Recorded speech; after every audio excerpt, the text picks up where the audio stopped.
Another cast member in the infamous Ozark Trail lineup. I have the model number of this one in the title because it's really long and I don't remember it and I didn't write it down. The outdoor sports gear knife section in Walmart. They tend to rotate through different folding knife models here and there. Some hits, some misses, mostly misses in my experience, but when you hit, they're pretty good for $6 anyway. And this one, very, very great knife for $6. I really can't complain about a whole lot. It's not fantastic, but again, for the sub, even $15 range, it's really not that bad. Hell, even close to just under $20 or so, maybe $18, $19, I could see them getting away with this. Shh, do not tell them that, then they'll definitely do it. But for $6, you really cannot complain about this one. 3-inch blade on here, 4-inch handle, 7-inch overall length. Let's see what this guy weighs. This one happens to be all metal. Makes it a little bit classier, you know.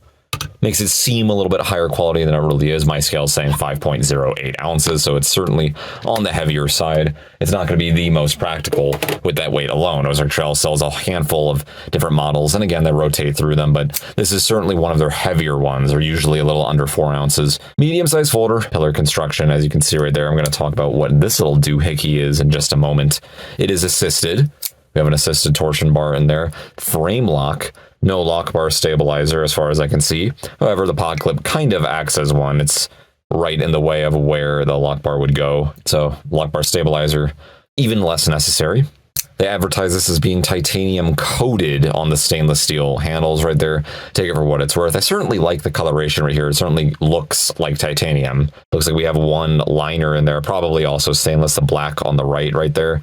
Most likely that is where they house the torsion bar or whatever method they use to make this knife assisted. Dual thumb studs, flipper, tip down right hand carry only. It is a loop over clip at least, so it carries very well. No problems there. The pod clip tension is actually perfect. I like it. Very simple design. Almost looks like it's tumbled or stonewashed, like they throw on a lot of their knives for whatever reason. They just use that finish. But it's zip down. You're getting there, Ozark Trail. You're certainly getting better, but you got to change that. Make that tip up, please. This right here, this piece is a safety mechanism that keeps the knife closed in the closed position. You cannot open this knife, no matter how hard you try, if this mechanism right here is engaged. It seems to slide freely on a track inside of there. There's probably a ball bearing detent in there. That's what that click you're hearing is when it goes into its fully disengaged position. But when it's forward like that, you cannot open the knife. So you got to move it out of the way, then you can open it. It does absolutely nothing when the knife is in the open position. You can move this around all you want, but it doesn't do anything except prevent you from closing it all the way. It's obviously not intended to do that. It's just an obstruction. So if you keep that down, it will always open and close freely. I don't like safety mechanisms, and personally, I'm not a huge fan of assisted knives to begin with, or even autos for that matter. I prefer manual folders, generally speaking, but I prefer them even less when they have safety mechanisms on there. I just think it's too many parts. It's just another liability, another thing to remember. You could accidentally have it engaged when you thought it was disengaged. You try to open it up, and you got to fiddle around and find it, disengage it. And so I would like this a lot more if it was just manual. That being said, the torsion bar actually works okay. It's not super fast. It's not super slow. I felt worse. It just feels kind of like a Kershaw. This knife deploys and feels a lot like the Kershaw Cryo or even the Kershaw Shield. It's got that kind of aesthetic, the whole all metal thing going on, the gray, the assisted mechanism in there, the dual thumb studs, the flipper. It feels a lot like a metal Kershaw. Blade steel on here is a mystery, like a lot of people say, but most people argue it's either 3CR13, 3CR13 MOV, or some kind of 440 stainless. It's just some soft, crappy steel, but again, for $6, you really could do a whole lot worse. It's not bad, actually. It comes with a utility edge out of the box. It actually will cut paper pretty well, but not super cleanly. And again, these are kind of hit and miss. Quality control is very low. So you could get a really good one. You could get a really bad one. I think I happen to get a pretty good one right here. It doesn't look like it's terribly worn or used out of the packaging like a lot of cheaper knives do. You know, you pay for, less than 15, 20 bucks for a knife. You're really rolling the dice there. You could get a piece of crap, but you could get something that actually functions the way it's intended to function for that cost. But you could also argue that still is a piece of crap anyway. So aesthetically, I'm lukewarm about it. I don't like the blade shape that much. It's a sheep's foot, it looks like. Grind starts about halfway, 60%. It's kind of classy and simple looking. It's non-threatening. In a way, you could say it's beautiful looking. Sure, whatever.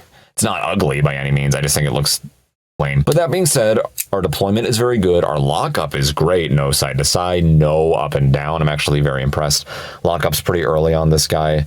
When it comes to Ozark trails, usually they have a handful of them on the rotating rack or whatever method they have to sell these things. You can look through the packaging of multiple copies they have of whatever knife model you're looking at and just visually inspect the life bar on each locking mechanism. This one's a middle ground. Looks like it's, I don't know, about 50% in there. General rule of thumb with lighter locks and frame locks, you want the lock bar to be as early as possible because generally speaking, that means it will last longer. The further this is to the right, the less lifeline it has left. But if it's too early, if it's too much to the left, it may not be making enough contact on the tang of the blade, meaning the lockup may not be very strong. You just bang this against the wall accidentally lightly, it could just disengage that whole thing because there's simply not enough contact there. I think this is a pretty good sweet spot for now. I like the jimping right here, you know, that it gets the job done, opens and closes every single time. That flipper is pretty damn sharp though, actually. I'm not a huge fan of that. It works okay, but it's pointy, very, very coarse. Lockup is good, deployment is good, it's smooth, it looks okay. It doesn't look like a $6 knife. Again, this looks like it could be like a $20 or $25 Chinese knife somewhere. If you take one look at this, you didn't see the Ozark Trail logo on there. Yeah, again, that's what attracted me to this one. It doesn't look bad. It looks almost like it could be more expensive than it actually is. It kind of feels a little bit more expensive than it actually is too. It doesn't feel by any means like a $6 knife. It feels and looks more expensive. But you're rolling the dice with these things, you know, feel 20 different copies of this exact model right here, and some may not lock up well. Some may have their torsion bar break right out of the box. Some may just look scratched and worn out of the package. Some may have a looser pocket clip. They might just look scratched right out of the packaging. This one's actually in very good shape, but I did look through about 4 or 5 others and I picked what I thought was the best one through all the packaging. Now, the pivot screw back here is covered up by this pocket clip, which I don't like it when companies do that because if you want to adjust the pivot screw, you have to take the pocket clip off first, and that's what I did when I wanted to Loctite this knife. Like I do with most of my knives, they tend to just loosen up when you open and close them for even just an hour or so. You can feel them already start to loosen up. So I went to go Loctite this guy, and although I took the screw off and I successfully unscrewed the pivot screw, Loctited it, got to the tension I wanted, when I attempted to put the pocket clip back on, it would not work. I think I stripped one of the screws on here. Just one screw tightened in okay, the other one did not. So luckily, these 2 screws you're seeing on the pocket clip right here are actually from a different Ozark Trail knife. I have a bag of spare knife parts from broken knives and a whole bunch of different screws for these exact occasions, and I put those 2 screws that were for that pocket clip on a different Ozark Trail knife, and these fit just fine and they work. So you're not seeing the original screws right there. That's another downside to these cheaper knives. However, I fixed this thing up, but if I didn't have any spare parts, I would be screwed. You know, I like the cutouts right here. It's very sharp, very easy to get to, but I don't like this piece either. I think it's just kind of obnoxious just for a safety mechanism to prevent it from opening. If this was to prevent it from closing, like if I could lock it in the open position, that would be kind of cool. So it's like a lock for the lock, but it's not. It just prevents it from closing all the way, and that doesn't really help with shit. So I just think this is kind of obnoxious. It's just a big, heavy thing. If you opened this up, you probably could get rid of that, but I'm not even going to bother testing with this thing. I might just strip all the screws once again when I open this up one more time. So this is certainly one of the better Ozark Trails. Most of the Ozark Trails are manuals. This is assisted. It's all metal. Looks okay. They could have made it look a lot cooler. Just get rid of this line right here, I think. Give it a cooler looking blade. This just looks, I don't know, this looks lame to me. Doesn't it look lame? It's so friendly looking. You know, it's that sheep's foot. If it was pointier, more aggressive looking, it would be cooler looking, but whatever, not a big deal. I really don't care. This is an aesthetic thing. If you're looking for a sheep's foot blade, it's actually totally fine. The blade is okay. The steel's certainly okay enough for the money. You know, it's pretty sharp. It will not hold an edge for shit, but you can certainly get it sharp again relatively quickly. I like how it's a frame lock. It carries fine. It's a little bit heavy for the size, but I like the profile. It's not super thick. It's not super slim.